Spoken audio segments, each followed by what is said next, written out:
habeen ay ciid tahay ayuu ninkan soo galay dukaan lagu iibiyo dahabka.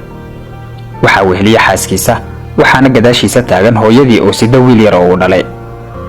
xaaskiisii ayaa qaadatay dahab fara badan si loogu iibiyo. ninkeedii ayaa ku yiri ninkii wax iibinayay, waa imisa xisaabtaadu? dukaanlihii ayaa yiri, waa 20,100 riyaal. wuxuu fiiriyay markiiba miisaanka, wuxuuna arkay 20,000 oo kaliya. wuxuu dukaanlihii weydiiyay halkay ka timid boqolka dheeraadka ah. dukaanlihii ayaa ku yiri, hooyada ayaa qaadatay faraanti.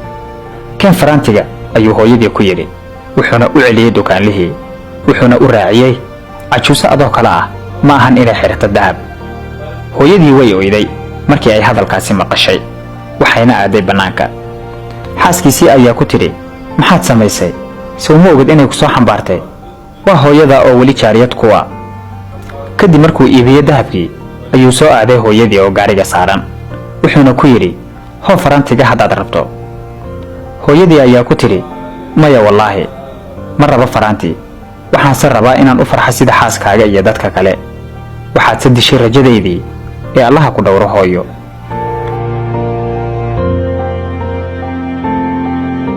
6 bilood kadib markii ay arrintaasi dhacday, waxaa guriga la keenay dawooyin waxyeelayn kara caafimaadka wiilkeeda. hooyadii ayaana u soo gashay iyadoo ka walwalaysa caafimaadkiisa una muujinaysa jacayl, waxayna daaqadda ka tuurtay dawooyinkii. wuxuu u qayliyay sidii qof waalan, wuxuuna guriga degdeg uga saaray hooyadii iyadoo ka baqatay inuu u gacan qaado. way soo baxday hooyadii iyadoo leh, allow kuu gargaar wiilkaygiiyow.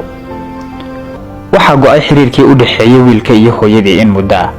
wiilkii waxaa u soo galay xanuun saameeyay jirkiisa oo isbitaal la dhigay. markii uu ka soo baxay isbitaalka kama soreyn xaaladiisa, waxaana u sii dheereed fikir iyo in maalinba maalinta ka dambaysa ay xaaladiisu sii xumaanaysay. maalin maalmaha ka mid ah ayuu arkay wadaad ka hadlaya telefishinka. wadaadku wuxuu ka hadlayaa waalidka oo baari loo noqdo iyo qaraabada oo la xiriiriyo. dhageysi dheer kadib wuxuu ogaaday in musiibada haleeshay ay tahay dhibaatadii uu u geystay hooyadii. wuxuu bilaabay inuu baadi goobo hooyadii ilaa ugu dambeyn uu ka soo helo.